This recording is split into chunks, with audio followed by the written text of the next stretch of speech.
Assalamualaikum warahmatullahi wabarakatuh. Alhamdulillah. Alhamdulillahilladzi amarna bitafaqquh fid-din wa arsyadana ila ittiba'i sunani sayyidil mursalin. Wa usalli wa usallimu ala rasulil amin wa alihi tahirin wa ashabil akramin wa man tabi'ahum bi ihsanin ila yaumiddin wa sallama tasliman katsira. Qala ta'ala ya ayyuhalladzina amanu taqullaha haqqa tuqatih wa la tamutunna illa wa antum muslimun. Amma ba'd. Jamaah sekalian, ikhwani wa akhwati fillah, a'azzakumullah wa rahimakum. Alhamdulillah, segala puji bagi Allah yang telah mempertemukan kita kembali dalam keadaan sehat walafiat, dalam kondisi masih bersemangat untuk mengkaji, memahami agama Allah sebagai bentuk pelaksanaan atas kewajiban darinya, sehingga harapan kita mudah-mudahan Allah Ta'ala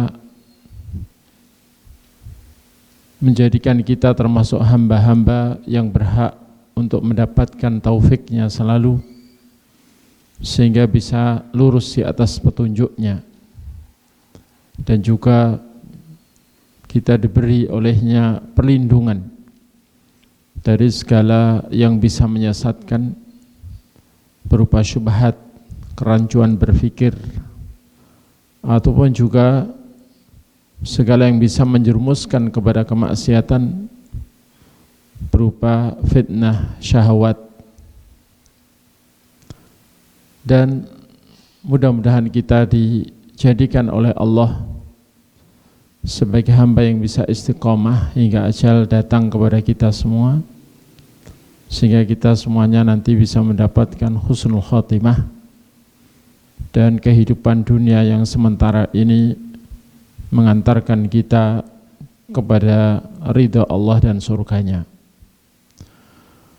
Jamaah sekalian yang semoga selalu hormati Allah, materi kajian kita masih melanjutkan materi-materi yang telah lalu, yakni mengenal Allah Ta'ala melalui nama-namanya, mengenal Allah Ta'ala melalui nama-namanya.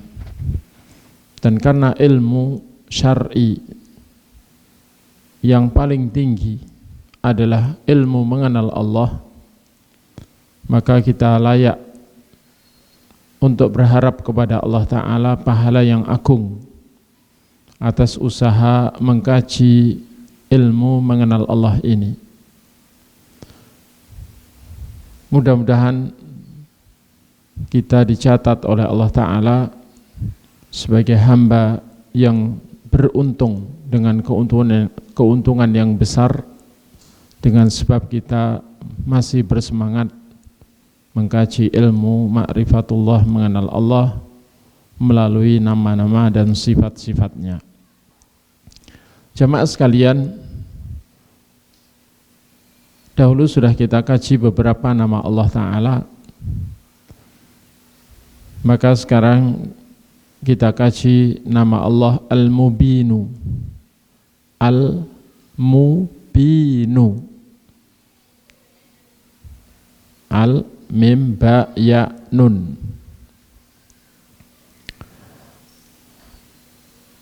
Allah Ta'ala mengatakan dalam surat An-Nur ayat 25,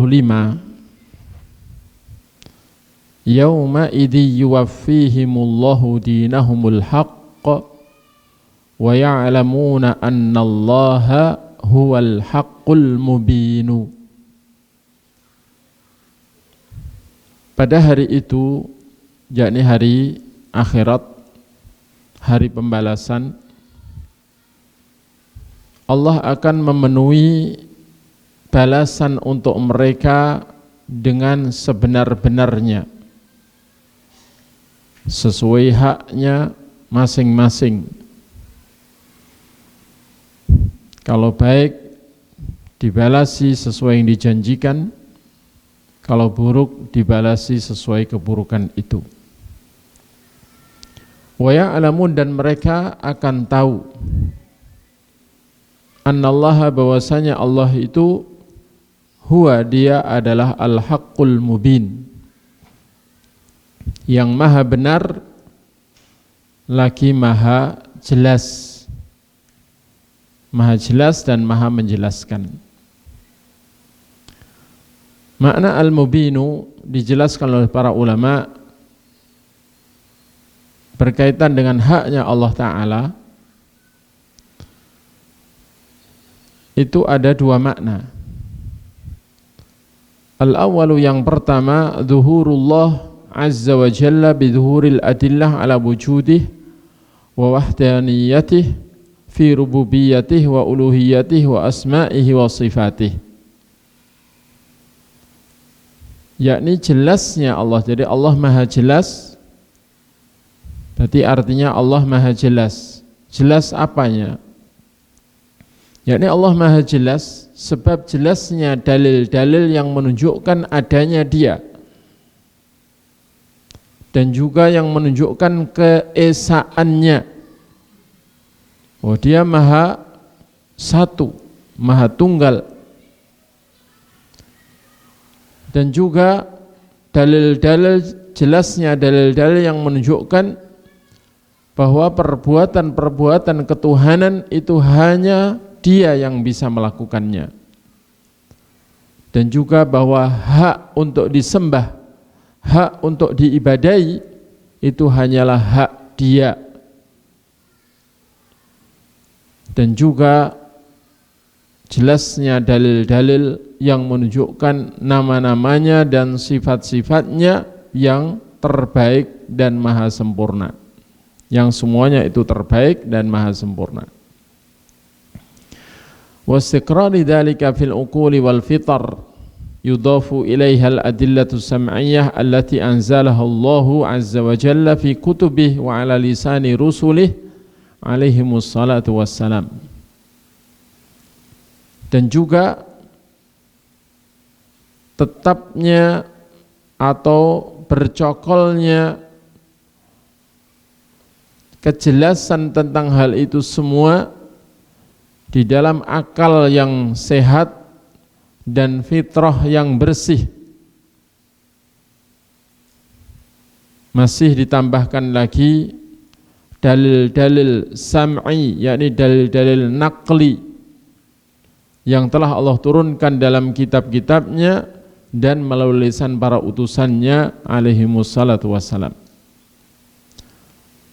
Jadi bagi orang yang ingin mengenal Allah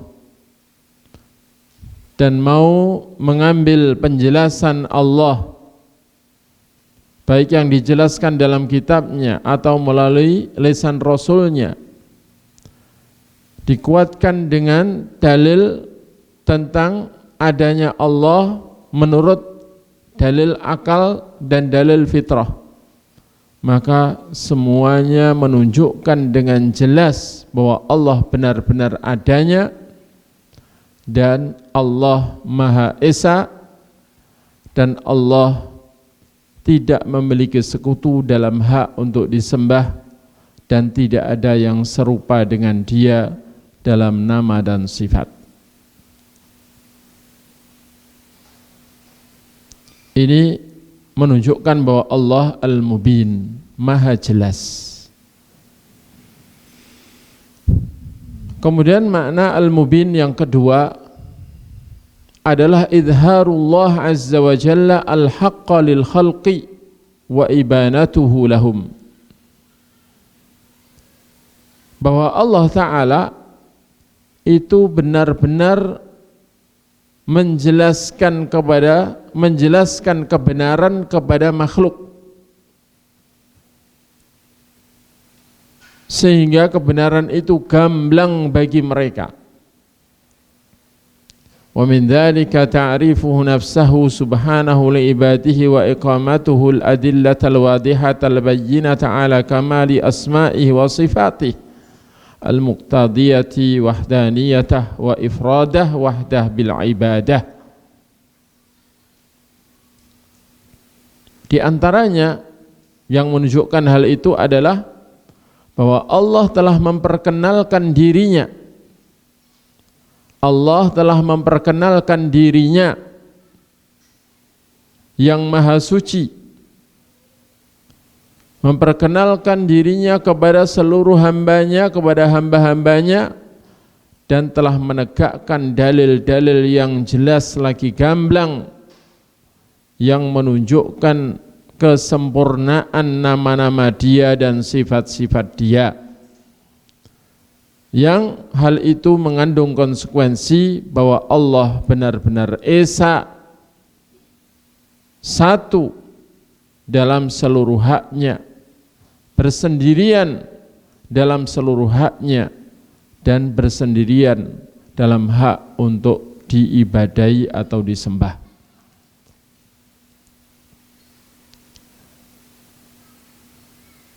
Ini menunjukkan bahwa Allah maha menjelaskan.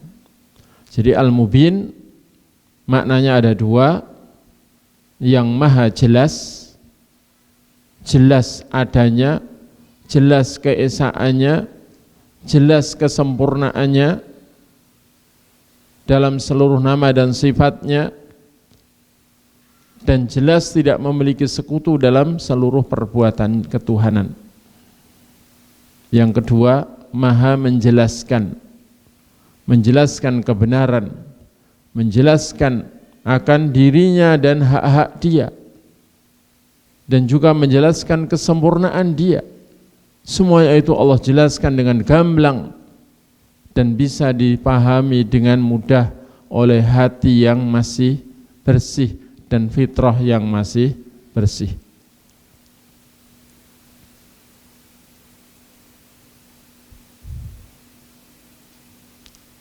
Selanjutnya, min atharil iman bihadal ismil karim, termasuk pengaruhnya iman kepada nama Allah yang mulia ini, yakni Al-Mubinu. Al-Mubin adalah diantaranya yang pertama mahabbatuhu al-mutajalliyatu fi rahmatih subhanahu li ibadih, bahwa Allah Ta'ala itu memiliki sifat cinta yang nampak pada kasih sayangnya, yang itu jelas nampak dengan terwujudnya kasih sayang Allah kepada para hambanya. Haitsu abana lahumul haqqa wal ayati fil afaqi wa fil anfus, yang itu nampak di mana Allah Ta'ala telah menjelaskan kepada para hamba kebenaran dan juga ayat-ayat tanda-tanda kekuasaannya dan keesaannya. Allah menampakkan ayat-ayat itu di seluruh ufuk, bahkan juga pada setiap jiwa, pada setiap diri makhluk. Addalah ala wujudihi subhanahu wa wahdaniyatih, yang itu semua menunjukkan adanya Allah dan menunjukkan keesaan Allah. Wa fi kulli ayatin wa fi kulli syai'in lahu ayatu tadullu ala annahu wahidu, dan dalam segala hal, dalam segala sesuatu itu ada tanda yang menunjukkan bahwa Allah itu esa, Allah itu satu. Karena seandainya ada pencipta selain Allah, tentu akan bersaing dalam penciptaan. Dan ketika masing-masing punya kehendak yang berbeda, tentu makhluk itu tidak karu-karuan. Ketika yang satu berkehendak untuk menciptakan si fulan, satunya tidak berkehendak, atau satunya berkehendak mencipta demikian, yang satunya berkehendak lain,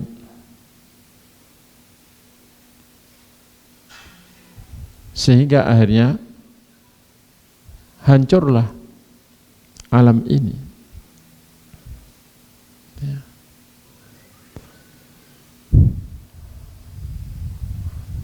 Sehingga dalam segala sesuatu ada tanda yang menunjukkan Allah itu esa. Dan karena ada makhluk pasti ada penciptanya. Sebagaimana kalau ada bekas onta pasti ada onta tadi yang lewat sini.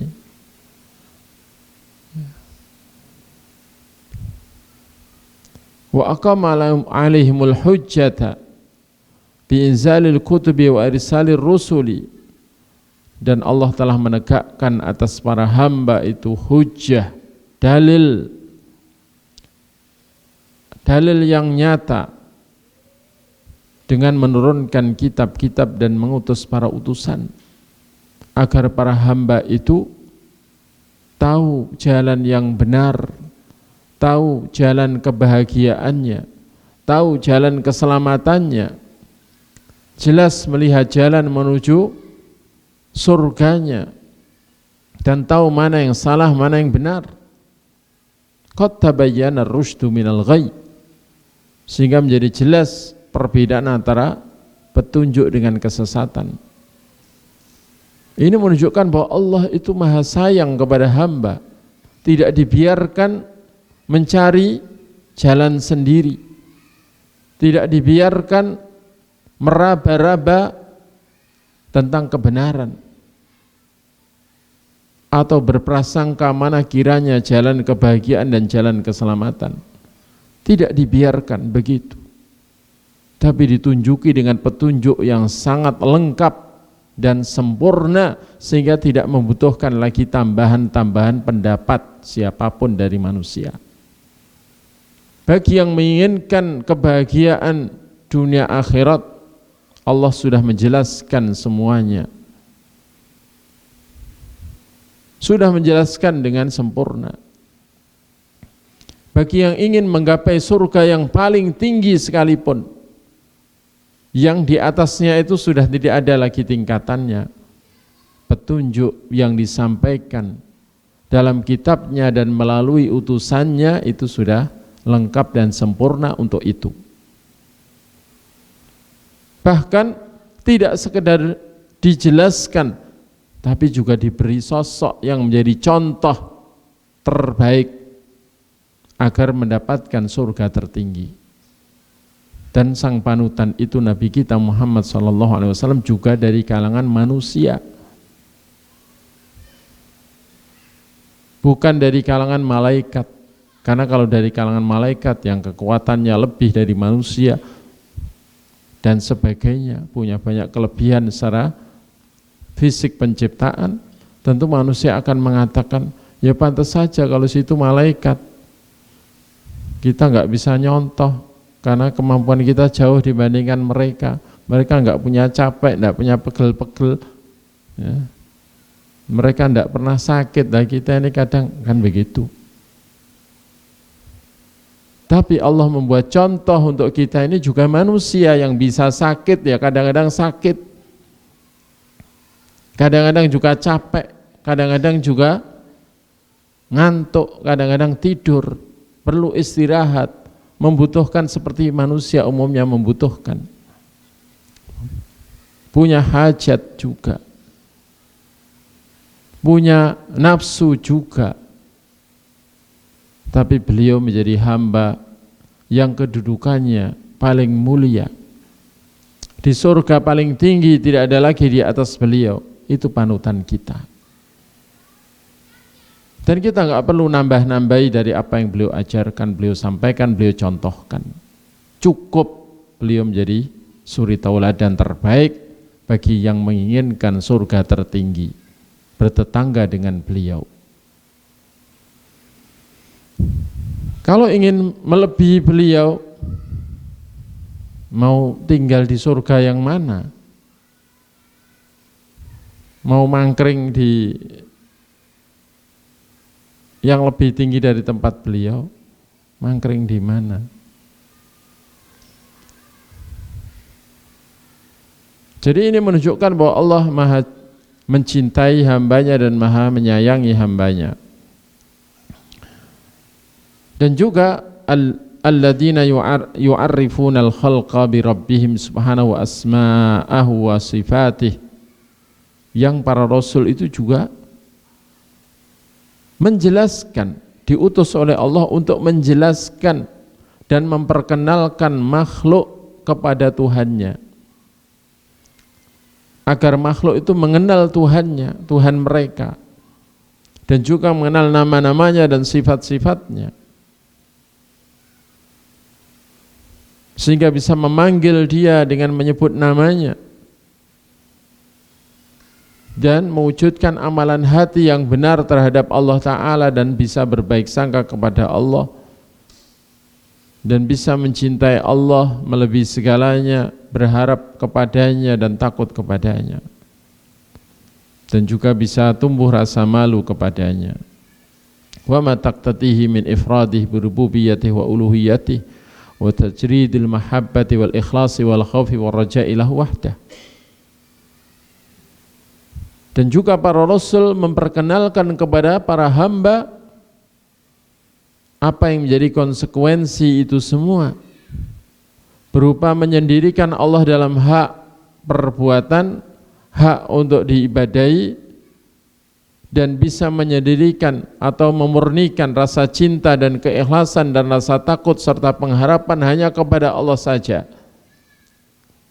Haitsu abana lahumul khaira wa hathahum alaih, di mana juga telah menjelaskan untuk mereka kebaikan, segala kebaikan, dan menganjurkan kepada mereka segala kebaikan.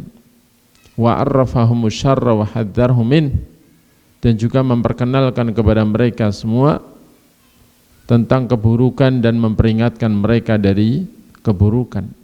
Wa dzalika fi kitabihi wa sunnati nabiyyih, dan semuanya itu sudah Allah jelaskan di dalam kitabnya dan di dalam sunnah nabinya sallallahu alaihi wasallam.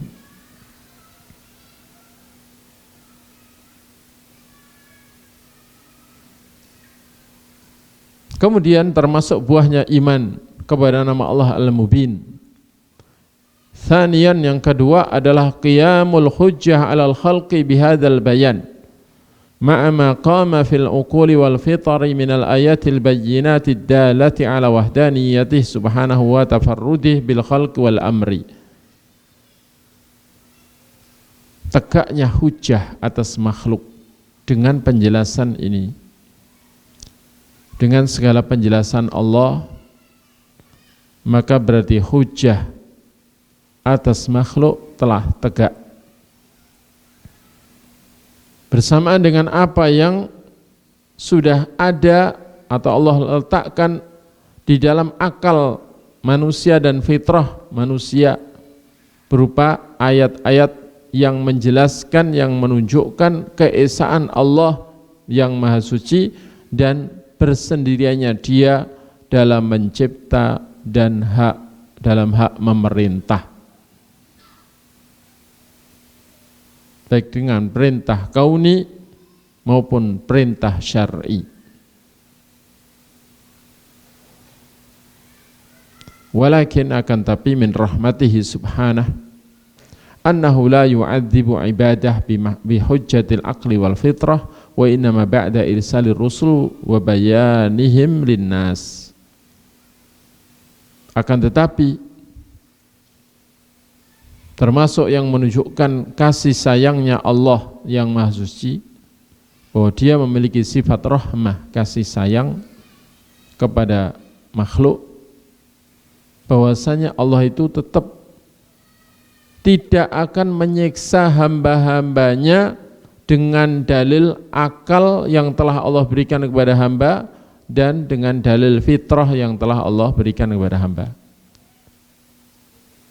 Akan tetapi kalau Allah menyiksa, itu adalah menyiksa hamba yang menyimpang, menyiksa hamba yang terjerumus kepada kekufuran dan sebagainya, itu setelah mengutus para utusan dan setelah menjelaskan, para utusan itu menjelaskan kepada manusia jalan keselamatannya dan jalan ketakwaannya, serta menjelaskan jalan penyimpangannya.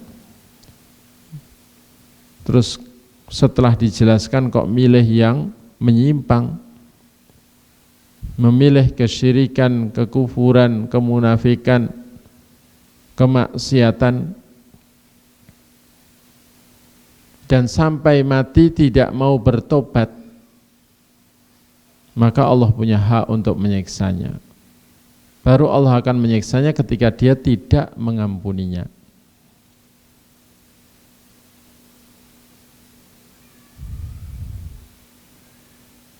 Jadi enggak cukup dasarnya Allah menyiksa orang yang menyimpang itu hanya karena telah diberi akal dan fitrah. Ini menunjukkan bahwa Allah Maha sayang kepada hamba. Allah katakan wa ma kunna mu'adzibina hatta nab'atsa rasula. Kami tidak akan menyiksa hingga kami mengutus para utusan. Minimal seorang utusan ke suatu negeri tersebut. Karena itu, setelah kita mendengar kemudian tahu bahwa Allah Ta'ala memang telah menurunkan kitab yang berisi petunjuk yang lengkap dan diperjelas lagi oleh utusannya Allah, karena Allah telah mengutus utusan, maka kewajiban kita adalah selalu mencari tahu tentang petunjuk. Jangan sampai kita berkeyakinan tanpa ada dasar petunjuk dari Allah dan Rasulnya. Jangan sampai kita beribadah tanpa dasar dalam petunjuk Allah dan Rasulnya.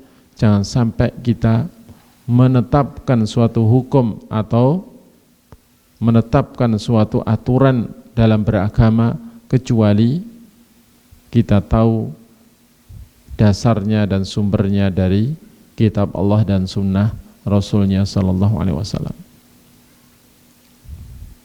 Jangan sampai mengatakan tentang hukum atau tentang agama ini benar, ini salah, ini halal, ini haram dan sebagainya, ini lurus, ini sesat dan sebagainya, kecuali telah ada keterangannya atau telah kita dapatkan keterangannya, dasarnya itu dari kitab Allah dan sunnah Nabi-Nya sallallahu alaihi wasallam. Kemudian yang ketiga, termasuk buahnya iman kepada nama Allah Al-Mubinu, bahwa Allah itu maha jelas dan maha menjelaskan, adalah al-i'jazul bayani lil Qur'anil Karim alladhi huwa kalamullahi azza wa jalla al-mubin alladhi tahadda udhama al-arab wa bulagha'ahum ayyatu bi suratin min mithlih falam yastati'u wa hadha min al-adillatil kathirah ala anna al-Qur'an kalamullah azza wa jalla, yakni al-i'jazul bayan lil Qur'anil Karim, bahwa Al-Qur'an itu merupakan mukjizat yang berupa keterangan penjelasan. Jadi penjelasan Al-Qur'an adalah penjelasan mukjizat. Al-Qur'an itu jelas gamblang maknanya, bahkan mudah dipahami dan sulit disalahfahami. Di mana kalau orang ada yang menyalahfahami satu ayat saja atau bahkan satu kata dalam Quran disalahfahami, pasti ketahuan kesalahpahamannya. Bahkan seringnya dalil Al-Quran yang disalahpahami oleh seseorang, dalil itu juga bisa kita gunakan untuk menjelaskan kesalahannya orang itu, kesalahpahamannya orang itu. Belum lagi kalau diperjelas kesalahpahamannya orang itu menurut ayat-ayat yang lain. Dan ciri-ciri orang yang salah paham terhadap ayat Al-Quran, suatu ayat Al-Quran misalnya, adalah bahwa dia dalam menjelaskan itu kontradiksi dengan ayat yang lain. Jadi orang kok dalam menjelaskan benturan dengan ayat yang lain pasti dia salah paham. Kenapa? Karena Al-Quran ini 30 juz dari awal sampai akhir ini semuanya datang dari sisi Allah yang maha sempurna. La ya'tihil batilu min baini yadayhi wa la min khalfih. Tanzilun min hakimin hamid. Al-Quran itu tidak didatangi satupun kesalahan, satupun kebatilan, baik dari depan ataupun dari belakang. Diteliti dari awal sampai akhir atau dari belakang ke depan, tidak ada satupun kebatilan kesalahannya. Dan semuanya itu diturunkan dari zat yang maha hikmah, lagi maha terpuji karena kesempurnaannya. Di mana sifat hikmah itu bisa ada sifat hikmah diantaranya karena kesempurnaan ilmu, dan dia maha terpuji karena sempurna dalam seluruh sifat yang baik. Dan Allah juga mengatakan walau kana min indi ghairillah lawajadu fihi ikhtilafan katsira. Seandainya Al-Quran itu datang dari sisi selain Allah, pastilah manusia akan menjumpai dalam Quran itu banyak kontradiksi, banyak pertentangan. Ayat 1 dan yang lainnya bertentangan, saling bertentangan. Jadi seandainya Al-Quran itu datang dari sisi selain Allah, pasti banyak kontradiksinya. Tapi karena Al-Quran dari awal sampai akhir datang dari sisi Allah, dan itulah keyakinan ahlu sunnah wal jamaah, maka tidak ada kontradiksinya walau satu ayat dengan satu ayat yang lain. Tidak ada tanakutnya. Kita yakin annal Qur'ana kalamullah minhu bada bila kaifiyatin qawlan wa anzalahu ala rasulhi wahyan, bahwa Al-Quran itu benar-benar perkataan Allah sendiri, tanpa cara berkata yang kita ketahui atau yang diketahui makhluk. Dia benar-benar mengatakannya ya. Dan Allah turunkan Al-Quran itu kepada utusannya secara wahyu.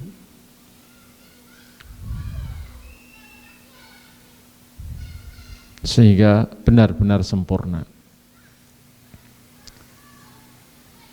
Karena itu Allah Ta'ala menyebut kitabnya yang itu benar-benar kalam Allah sendiri itu sebagai kitabum mubin, kitab yang jelas dan menjelaskan. Allah mensifati Al-Quran dengan sifat al-mubin, kitab yang menjelaskan, di mana Allah juga telah menantang para pembesar Arab dan para ahli balaghah Arab, pakar-pakar bahasa, pakar-pakar sastra Arab, ditantang semuanya oleh Allah Ta'ala untuk bisa mendatangkan satu surat saja semisal surat-surat Al-Quran. Taruhlah surat yang paling pendek, inna a'tainakal kautsar fasholli li rabbika wanhar inna syani'aka huwal abtar. Ternyata tidak ada satupun dari mereka yang mampu, bahkan walau mereka bersatu padu, dukung mendukung, tolong menolong, bantu membantu untuk bikin satu surat saja semisal surat Al-Quran, tidak akan mampu.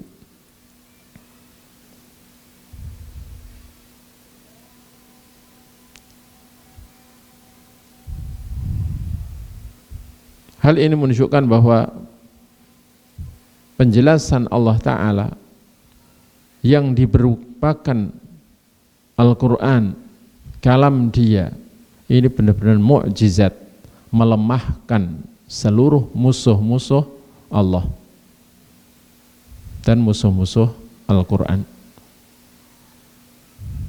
Nah, Isya dah. Oh iya, adzan dulu. Kemudian kita lanjut materi atau lanjutkan tanya jawab insyaallah. Tafadhal. Di antara nama Allah Ta'ala adalah Al-Barru. Al-Barru, yang maha baik, sang pemberi al-bir, segala kebaikan. Allah mengatakan dalam surat At-Tur, jadi nama ini diantaranya oleh Allah dicantumkan dalam surat At-Tur ayat 28. Allah katakan inna kunna min qablu nad'uuhu innahu huwal barrur rahim. Sesungguhnya kami dahulunya biasa berdoa kepada Allah. Ini perkataan orang-orang yang diberi keselamatan di akhirat. Dia mengingat bahwa dahulu di dunia memang biasa berdoa dan beribadah kepada Allah. Innahu huwal barrur rahim. Sesungguhnya Allah, dia memang maha baik lagi maha murah kasih sayangnya, maha memberi kasih sayang.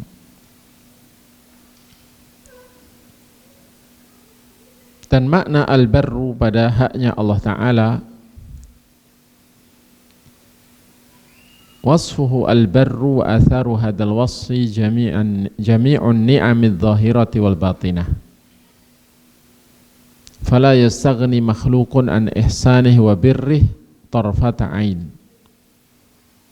Syekh Abdurrahman bin Nasir As-Sa'di rahimahullah dalam kitabnya Al-Haqqul Wadihul Mubin halaman 82-83 menyebutkan bahwa pensifatan Allah Ta'ala dengan sifat al-barru dan pengaruhnya dari sifat ini adalah berupa seluruh kenikmatan, baik nikmat yang zahir maupun nikmat yang batin. Jadi karena Allah memiliki sifat al-barru, memiliki nama al-barru yang menunjukkan sifat maha baiknya, sifat ini wujudnya adalah seluruh kenikmatan yang dirasakan oleh seluruh makhluk, tidak hanya manusia, baik nikmat zahir maupun nikmat batin. Sehingga tidak ada satupun makhluk yang tidak membutuhkan kebaikan Allah walau sekejap mata. Semua makhluk itu pasti membutuhkan kebaikan Allah dalam segala keadaan dan dalam segala waktu. Bahkan ketika kita ini lagi tidur, ternyata Allah Ta'ala terus memberikan kebaikan kepada kita, di mana tanpa kita sadari kondisi tidur tidak sadar, nafas masih lancar, jantung masih berdetak atas perintah Allah, dan itu kebaikan dari Allah untuk kita. Bahkan sel-sel tubuh kita bekerja semua untuk kita, untuk kebaikan kita. Ginjal pun bekerja menyaring darah kita sehingga kita nggak perlu cuci darah. Oksigen terus Allah ciptakan untuk mensuplai kebutuhan kita. Bahkan makhluk-makhluk yang sangat lembut, yang tidak kasat mata manusia, tidak luput dari kebaikan Allah. Bahkan hewan-hewan kecil yang ada di dasar lautan, bahkan sudah di dasar laut sembunyi di dalam karang, Allah pun dalam lubang karang yang dalam itu pun Allah melihat, mengetahui, dan Allah menyampaikan kebaikannya dan nikmatnya kepada makhluk tersebut. Ini menunjukkan bahwa Allah benar-benar maha baik.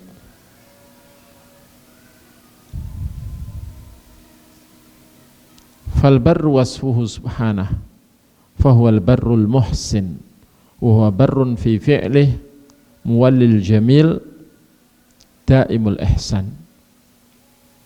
Maka al-barru ini menjadi sifatnya Allah yang maha suci. Dia adalah yang maha baik dan selalu berbuat baik. Allah itu enggak pernah berbuat buruk walau sekali kepada siapapun, enggak pernah. Perbuatan Allah itu berkisar antara kemurahan dan kebaikan dengan keadilan, dan adil itu juga baik. Jangankan pada saat memberi nikmat kepada kita, pada saat dia memberi musibah pun itu kebaikan Allah kepada kita. Hanya saja ada hamba yang mensikapi dengan salah, marah dan ngeresulo, gerundel dan memberontak dan tidak ridho dengan musibah yang Allah ujikan. Maka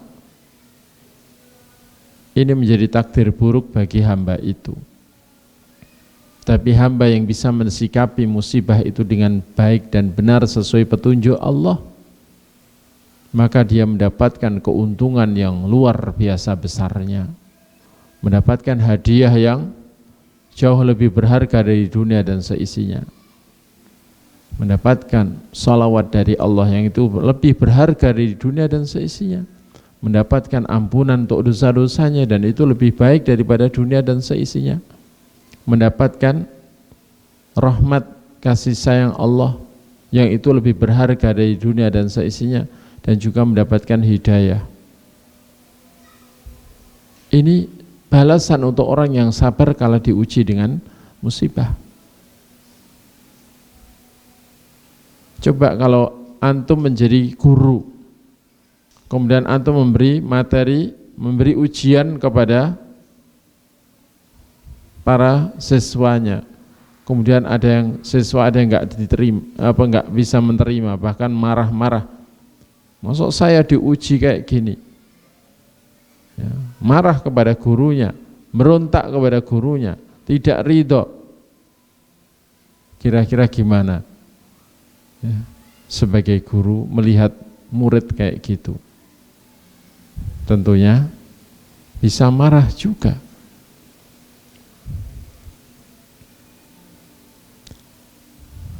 Bedanya kalau guru marah kadang-kadang bertahun-tahun sikapnya tidak nyaman kepada muridnya itu.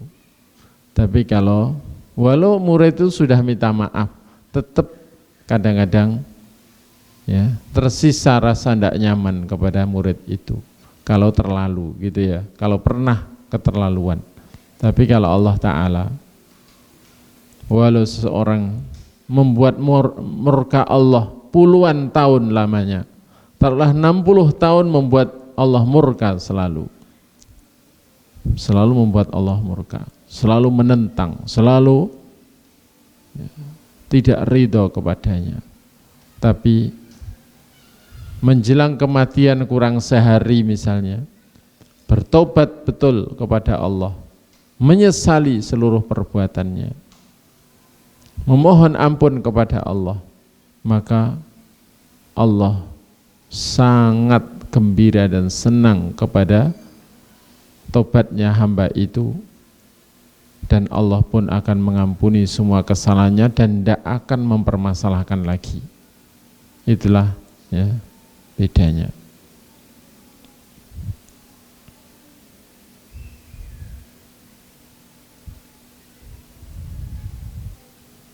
Dan di antara bedanya lagi, kalau seorang guru menguji muridnya, muridnya sambat-sambat kepada gurunya,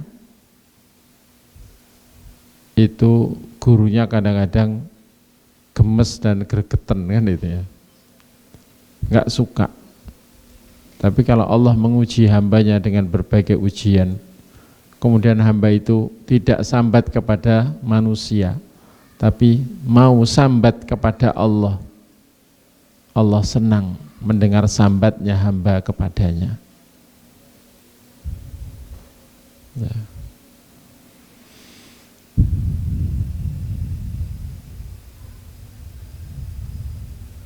Allah maha baik dalam seluruh perbuatannya. Allah yang mengatur segala keindahan dan kebaikan dengan sebaik-baiknya, dan Allah selalu berbuat baik, memberi kebaikan kepada yang berhak mendapatkannya.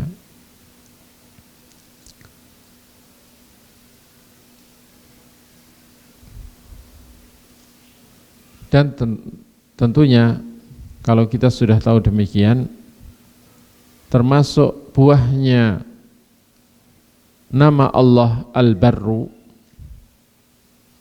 adalah bahwa Allah Tabaraka wa Ta'ala Barrur Rahim bi ibadih, maha baik, maha penyayang kepada seluruh hambanya, atufun alaihim, sangat memperhatikan para hamba, muhsinun ilaihim, selalu dan selalu memberi kebaikan kepada hamba, muslihun li ahwalihim, memperbaiki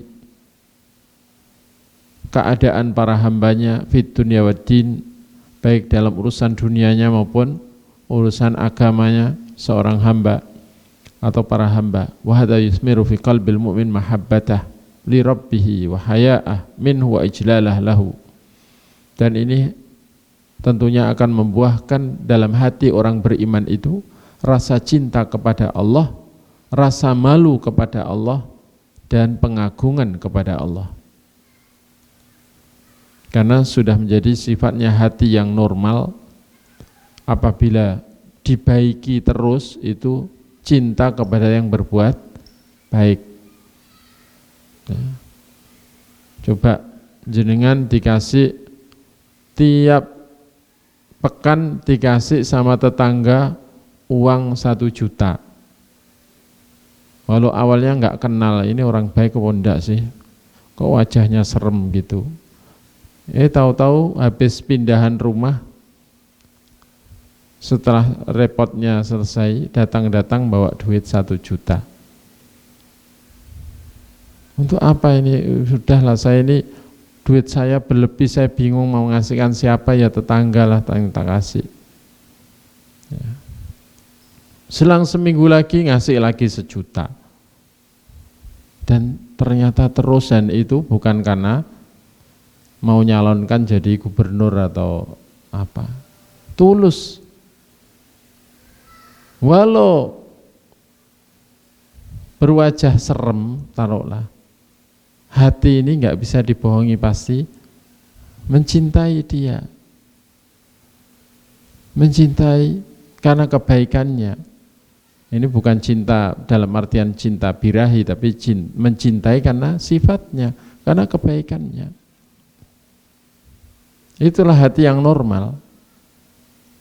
Kalau sudah tahu Allah Ta'ala maha baik, bahkan kebaikannya tidak terbandingi oleh siapapun, terus hati nggak mencintai dia melebihi segalanya, ini pertanda hati ini tertutup, hati ini tidak tahu diri, hati ini berpenyakit, hati ini sudah tidak normal keadaannya.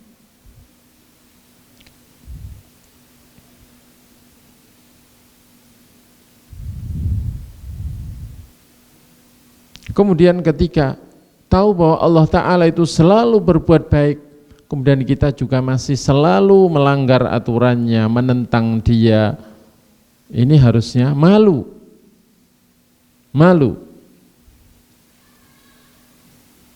Tapi memang manusia kadang-kadang itu enggak punya malu.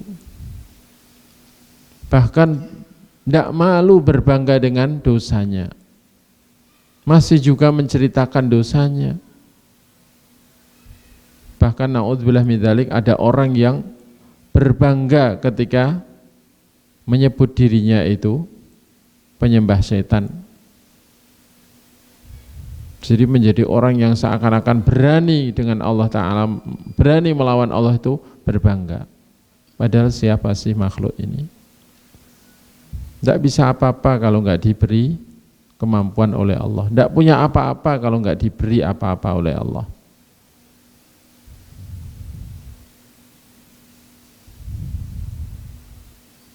Baik.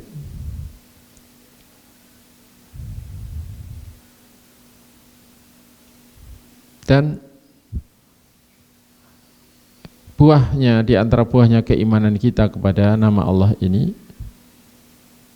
adalah karena kita sudah menyaksikan dan membuktikan dalam kehidupan ini betapa maha baiknya Allah kepada seluruh makhluk. Terus sudah membuktikan bagaimana baiknya Allah Ta'ala dalam memberi petunjuk kepada makhluk agar makhluk itu bisa mendapatkan kebahagiaan, bahkan kebahagiaan yang lebih dari kebahagiaan dunia. Tentunya hamba yang mengetahui hal itu yakin bahwa apa yang dijanjikan Allah Ta'ala di akhirat kelak untuk hamba-hamba yang taat padanya, taat karena mencintai Dia, taat karena tahu hanya Allah yang bisa memberi segala harapan, dan takut kepada Allah karena memang Dia maha kuasa untuk mewujudkan apapun yang Dia kehendaki, maka tentunya yakin dengan seluruh apa yang dijanjikan Allah dan yakin kebenaran seluruh apa yang diancamkan oleh Allah. Karena bagi Allah semuanya itu mudah. Apalagi nanti seluruh binatang yang jumlahnya jauh lebih banyak dari manusia itu nanti disirnakan. Sehingga di akhirat nanti yang tersisa adalah manusia dan jin dan malaikat dan apa-apa yang Allah kehendaki untuk tersisa. Adapun binatang-binatang yang jumlahnya saat ini jauh berlipat ganda jumlahnya daripada manusia dan jin, sudah Allah sirnakan.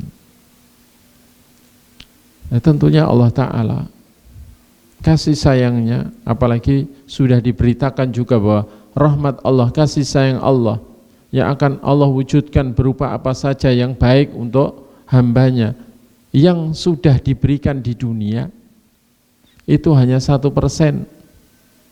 Itu pun dibagi untuk manusia, binatang dan jin dan semua makhluk. Sementara yang 99% itu masih disimpan dan nanti akan diberikan untuk hamba-hamba yang beriman yang menjadi penghuni surga. Tentunya janji Allah itu benar dan mudah bagi Allah mewujudkan janjinya. Dan ancaman Allah itu benar dan mudah baginya untuk mewujudkan ancamannya. Dari situ kita merasa dicambuk untuk punya greget dan semangat untuk menggapai segala yang baik yang Allah janjikan dan segala kemuliaan yang Allah janjikan, dan supaya kita menjaga diri dari segala yang bisa menjerumuskan kita kepada keadaan yang buruk yang diancamkan oleh Allah kepada hamba-hamba yang memang berhak mendapatkan balasan buruk itu. Jamaah sekalian yang semoga selalu dirahmati Allah, karena Allah itu maha baik, maka Dia juga mencintai segala kebaikan. Dan perlu diketahui bahwa segala kebaikan itu sudah dijelaskan semuanya oleh Allah, baik dalam kitabnya atau melalui lisan Rasulnya. Tidak ada satupun kebaikan yang Allah cintai untuk diwujudkan atau dilakukan oleh hamba kecuali sudah Allah jelaskan. Karena itu Allah menyebut kitabnya itu sebagai tibyana likulli syai' wa huda wa rahmah, penjelas segala sesuatu dan petunjuk dan kasih sayang. Dan Nabi pun sudah bersumpah, walladzi nafsu Muhammadin biyadihi ma min syai'in yuqarribukum ilal jannah wa yubaidukum anin nar illa waqad amartukum bih. Demi zat yang jiwa Muhammad ada di tangannya, yakni demi Allah, tidak ada satupun kebaikan yang bisa mendekatkan kalian ke surga dan menjauhkan kalian dari neraka kecuali sungguh telah aku perintahkan. Jadi nggak ada yang terlewatkan. Sehingga kalau itu tidak pernah dijelaskan, tidak pernah diperintahkan, tidak pernah dicontohkan dalam syariat ini, syariat Allah ini, maka pertanda itu bukan kebaikan meskipun menurut pandangan umumnya orang itu baik.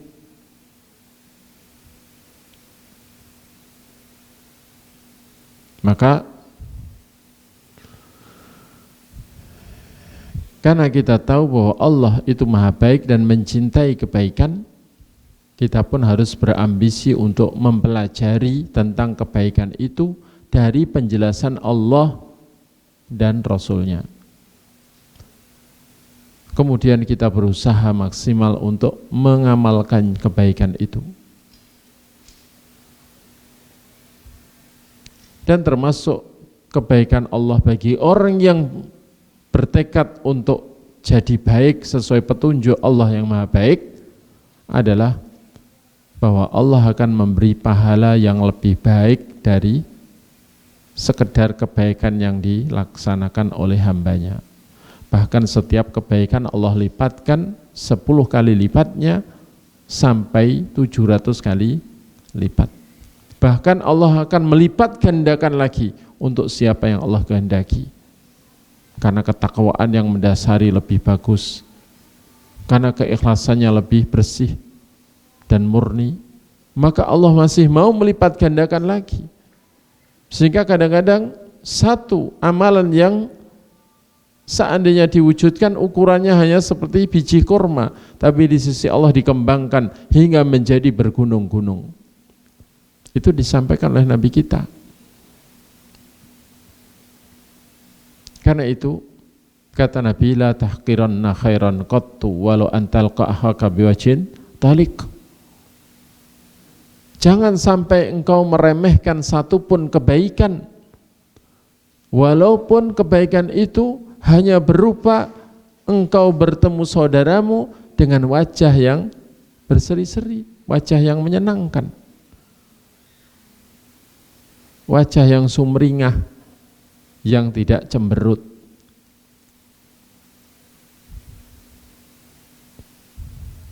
Meskipun ada memang wajah-wajah yang sebenarnya enggak cemberut tapi nampak cemberut, ya.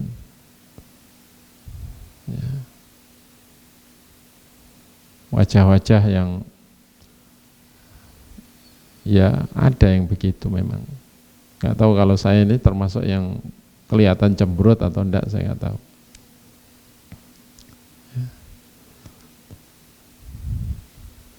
Itu kebaikan yang tidak boleh diremehkan, kata Nabi. Karena itu, sekecil apapun kebaikan di mata manusia, jangan kita remehkan dan kita harus berusaha. Justru kebaikan kecil yang dipandang remeh dan kecil, boleh jadi itulah yang bisa kita dasari dengan keikhlasan, dan harapan kita justru itu yang nanti akan bernilai di sisi Allah Ta'ala. Alangkah menyesalnya kita kalau sampai meremehkan kebaikan-kebaikan yang Allah cintai, kemudian di timbangan amal hari kiamat ternyata kebaikan dengan keburukan itu lebih berat keburukan hanya selisih 1 gram misalnya, ya, hanya selisih 1 gram. Padahal seandainya ada kebaikan yang kita mampu, yang dianggap remeh oleh orang itu kita laksanakan, bisa lebih walau 1 gram. Kebaikan itu bisa lebih di timbangan daripada keburukan walau 1 gram.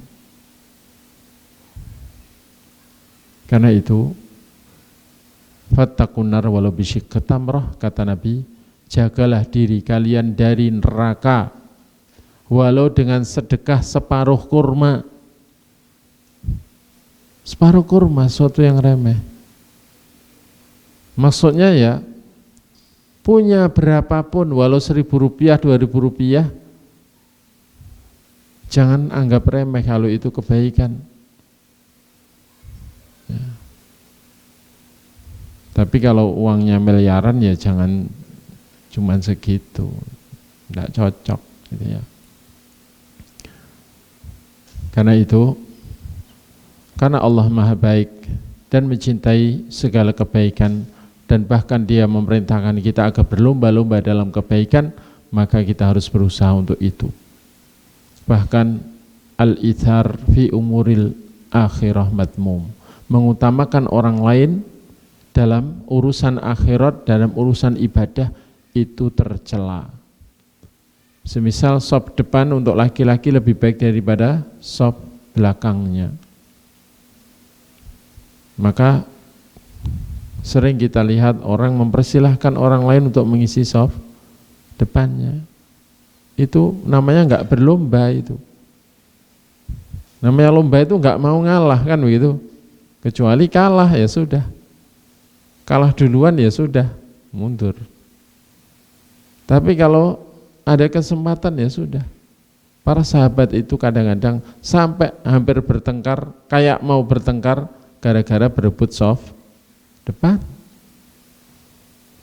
Karena mereka ini merasa ini kebaikan dan Allah memerintahkan untuk berlomba. Istibak itu cepet-cepetan, saling mendahului dalam kebaikan. Bukan silahkan ya. Seakan-akan kalau mempersilahkan orang lain itu monggo yang butuh pahala, kalau saya sudah enggak butuh, kan kayak gitu ya. Nah ini karena itu tercela. Tapi kalau untuk urusan dunia, urusan akhirat, mengutamakan orang lain itu mulia, terpuji. Karena itu Allah memuji kaum Ansar yang telah mengutamakan kaum Muhajirin dalam hal harta, maka Allah memuji mereka dan mengabadikan sifat mereka itu untuk ditiru oleh umat Rasulullah SAW. Wa yu'thiruna ala anfusihim walau kana bihim khasasah. Baik, demikian apa yang bisa disampaikan.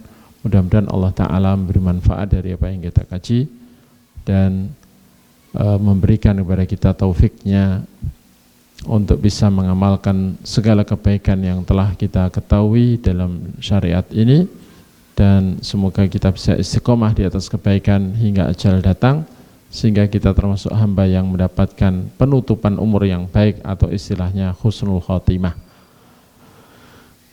Subhanakallahumma bihamdik, asyhadu an la ilaha illa anta astaghfiruka wa atubu ilaik. Wa sallallahu ala nabiyyina Muhammad wa ala alihi wa sahbihi wa akhiru da'wana alhamdulillahi rabbil alamin.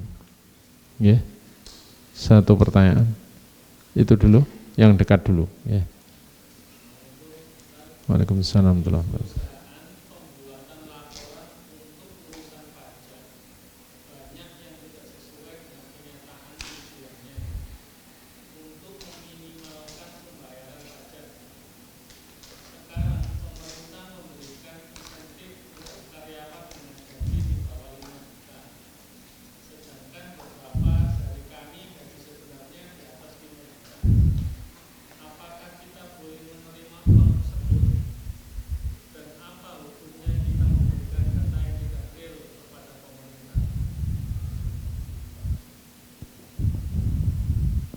Coba yang itu lagi pertanyaannya.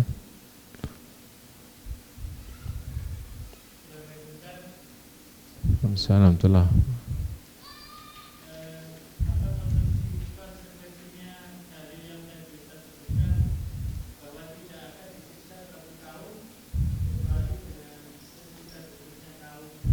Sesudah diutusnya Rasul.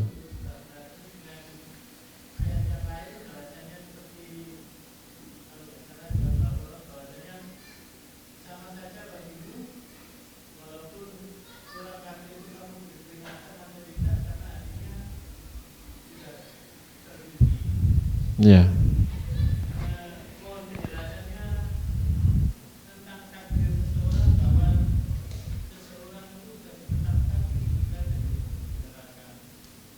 Iya.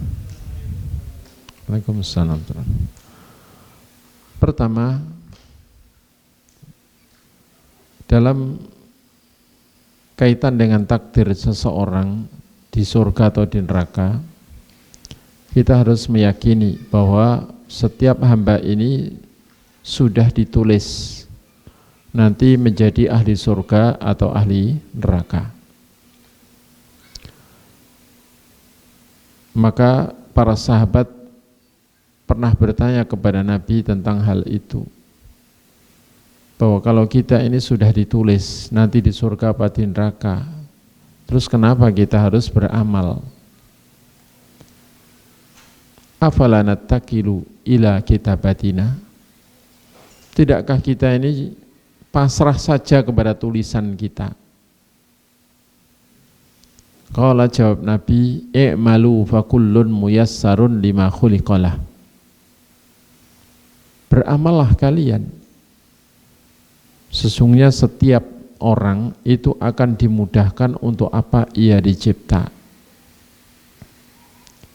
Kalau dicipta untuk jadi ahli surga, dia akan dimudahkan untuk melaksanakan amalan-amalan ahli surga dan akan diberi kematian di atas amalan ahli surga sehingga jadi ahli surga. Kalau seorang itu diciptakan memang calon ahli neraka, dia dimudahkan untuk berbuat amalan ahli neraka hingga matinya tidak mendapatkan hidayah taufik karena memang hatinya tertutup dari hidayah, memang enggak layak dapat hidayah, sehingga mati di atas amalan ahli neraka, na'udzubillah min dzalik, kemudian jadi ahli neraka. Tapi enggak mungkin orang itu sampai mati di atas amalan ahli surga terus ternyata takdirnya jadi ahli neraka, enggak mungkin. Sebagaimana tidak mungkin pula orang itu selama hidupnya di atas amalan ahli neraka sampai mati di atas ahli neraka, dalam artian di atas kesyirikan besar atau kufur besar atau kemunafikan besar, kemudian ternyata jadi ahli surga. Itu secara umum begitu, meskipun secara khusus itu ada, wallahu a'lam, kiranya Allah Ta'ala itu juga tidak menyiksa orang-orang yang memang karena keadaan khususnya Allah mencipta pada orang itu kemudian tidak diterapkan atau tidak diberlakukan ketentuan umum itu, seperti orang-orang yang di atas kekafiran tapi dia memang akalnya tidak sehat, tidak diberi akal yang sempurna, yang normal, atau dia mati di atas kesyirikan kufur, dia tidak tahu kalau itu syirik atau kufur, alias di atas kebodohan karena memang sudah memang belum pernah mendapatkan penjelasan, padahal dia termasuk orang yang tidak menutup diri dari penjelasan. Bahkan dia sudah mencari kebenaran tapi tidak menemukan sampai mati. Maka orang-orang seperti itu ya akan berbeda perlakuannya. Termasuk yang dikatakan wa ma kunna mu'adzibina hatta nab'atsa rasula. Meskipun para ulama ada beda pendapat tentang syirik besar. Kalau syirik-syirik yang rinci yang tidak cukup akal memahami, ya, nah itu bisa termasuk yang dimaafkan karena kebodohan. Tapi untuk berupa orang yang tahu bahwa Allah Ta'ala itu, ya setiap orang pasti tahu bahwa pencipta itu ada, tapi dia ternyata beribadah kepada sama makhluk, ini termasuk selama dia masih berakal, ini termasuk yang tidak dimaafkan. Dan itulah kiranya yang rojih, wallahu a'lam. Namun kaitan dengan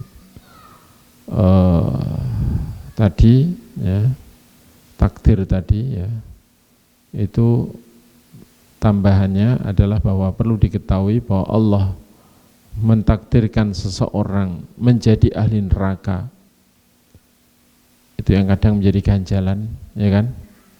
Itu takdir itu sebenarnya atau tulisan itu sebenarnya tidak memaksa orang itu untuk jadi kafir sampai mati, enggak.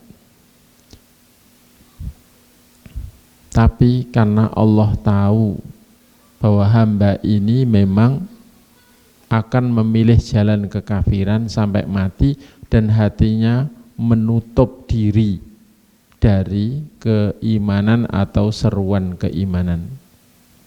Karena itu sama saja bagimu, hai Muhammad, kamu ingatkan mereka atau enggak kau ingatkan, tetap mereka ini tidak beriman.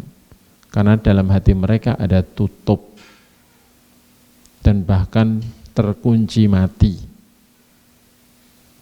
Kunci mati itu kunci istilahnya digembok terus kuncinya mungkin hilang atau terus nggak bisa sudah. Walau itu kuncinya diputar-putar ya tetap aja ngunci seperti itu. Nah itu karena dianya yang mengunci. Karena hidayah ini suatu yang sangat berharga, tidak akan diberikan kepada orang yang memang tidak siap menerimanya atau tidak berharap untuk menerimanya. Gitu ya. Maksudnya terjawab? Kurang lebih. Kurangnya di mana?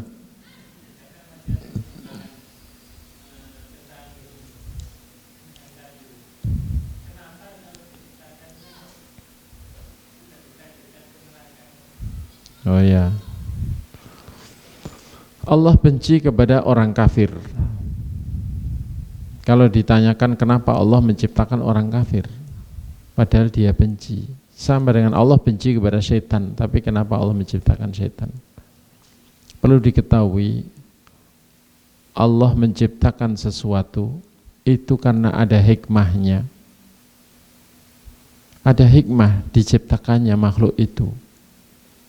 Dan hikmahnya itu, walau makhluk itu makhluk yang Allah benci, setelah dicipta akan Allah benci. Dan Allah tahu bahwa makhluk ini akan membuat Allah murka atau Allah selalu akan membencinya sampai akhir hayat makhluk itu.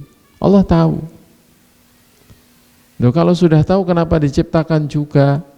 Jawabannya karena dalam penciptaan makhluk itu ada hikmah yang Allah sukai. Di mana kecintaan Allah kepada hikmah keberadaan makhluk itu tadi itu lebih besar daripada sekedar kebencian Allah kepada makhluk tadi. Jadi hikmahnya itu besar, hikmahnya itu luas, hikmahnya itu banyak, dan Allah lebih mencintai hikmahnya itu daripada sekedar kebencian Allah kepada makhluk itu. Jadi hikmah keberadaannya lebih Allah sukai daripada sekedar kebencian Allah kepada makhluk itu. Paham ya? Manusia aja kadang-kadang melakukan hal yang tidak disukai. Karena dianggap ada hikmahnya, meskipun belum tentu ada hikmahnya. Nah, kalau Allah Ta'ala itu tahu persis hikmahnya, seberapa hikmahnya Allah tahu persis, bukan hanya berprasangka kira-kira ada hikmahnya atau berharap ada hikmahnya, enggak. Kalau manusia enggak tahu persis, itu pun melakukan. Jenengan pernah minum pahitan, jamu pahit, jenengan suka enggak? Nah, tapi kenapa jenengan minum kalau jenengan tidak suka pahitan? Berharap ada hikmahnya. Manusia sering melakukan sesuatu yang sebenarnya tidak disukai. Ya. Tapi karena berharap ada hikmahnya. Coba orang push up, itu sebenarnya kan tidak suka. Kenapa harus capek-capek? Tapi berharap nanti ada hikmahnya, dia lakukan, kan gitu. Yang suka manjat tebing, cari sengsara, kan gitu. Tapi berharap ada hikmahnya, ya sudah, melakukannya. Itu. Jadi Allah memang kadang-kadang menghendaki terjadinya sesuatu, tapi secara syar'i Allah tidak meridhoi sesuatu itu. Itu ya.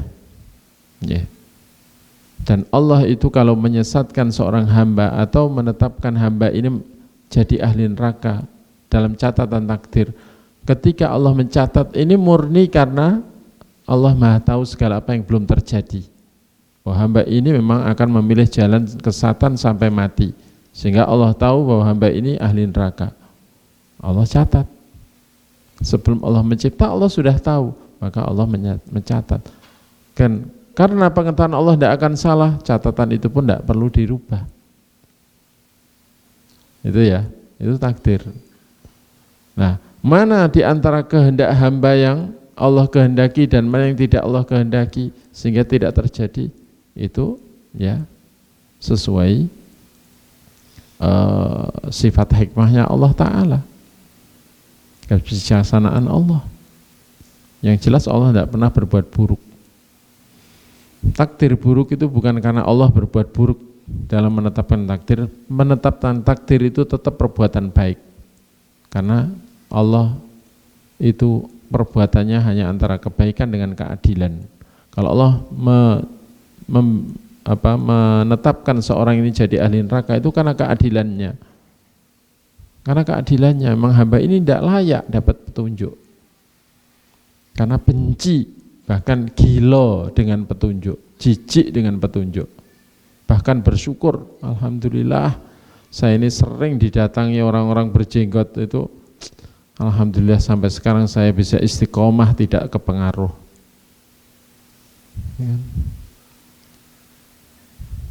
Itu banyak orang begitu, ya enggak?